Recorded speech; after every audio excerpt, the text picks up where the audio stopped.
Hello, this is Kevin Lowry again with electricalfusion.com, and during this video we'll be going over how to set up your wireless access point.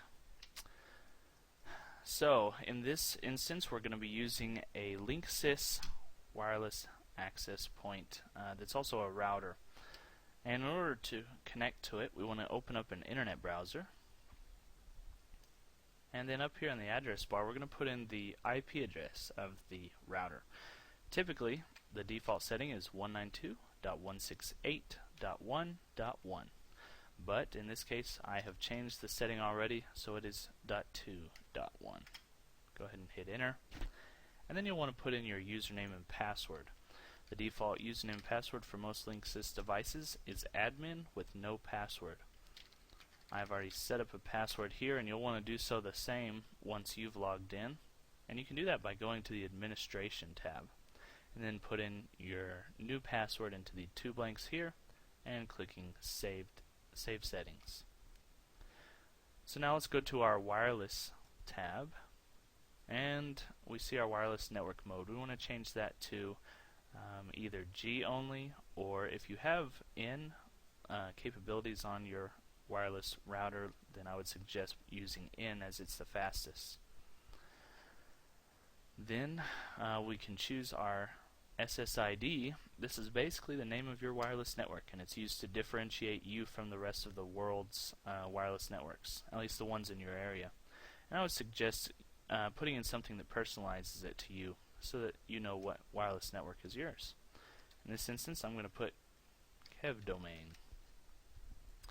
And then we have our wireless channel. You really don't need to adjust these settings here unless there comes to be a problem in the future. So you can leave that the same. Then you have the option to broadcast your SSID. I'm going to leave that to enabled, but if you so desire you can disable the broadcasting, and it is more secure to do that. That way nobody can see your SSID being broadcast. It'll still be usable. Other people, including yourself, just won't be able to see it. You'll have to manually enter it in order to connect to this wireless network. So I'm going to leave mine enabled. It's really not that big of a security risk. And then I'm going to click Save Setting. And we'll wait here for a second while the page refreshes. Here in just a second we're going to be going over the actual security settings, which is really the most important part of this setup, because so many people set up their wireless networks without actually securing them, and that's a very dangerous thing to do. So you want to go to the Wireless Security tab here, and our security mode by default is set to disable. We're going to change it to WEP. If you so desire, you can choose another encryption type, but in this tutorial we're going to be going over WEP. If you choose 128-bit encryption, that's going to be your most secure encryption. And then you'll have a WEP key that you'll want to put in. You can either input all of this yourself, which is 26 hexadecimal digits, hexadecimal being numbers 0 through 9 and letters A through F, as you see here. And but you can also, many devices nowadays have this passphrase that you can put in, and then you can allow it to generate one.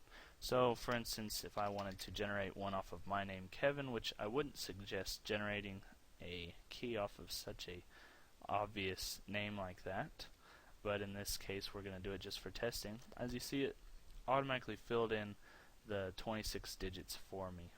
But either way is fine if you want to use a passphrase or WEP key.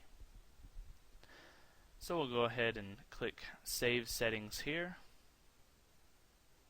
and we'll wait for that to refresh.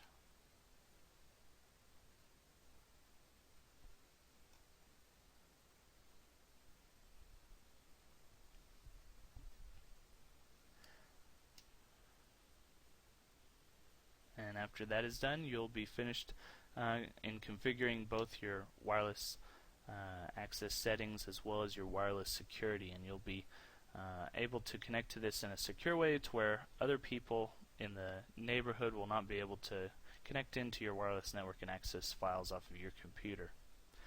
Well, that'll be the end of this video for today. Thank you for listening to this video on electricalfusion.com. Please feel free to contact me, the author, on the website underneath the left-hand pan where it says contact the author. If you click there, you'll be able to send any questions or information that you need to send. Thank you very much.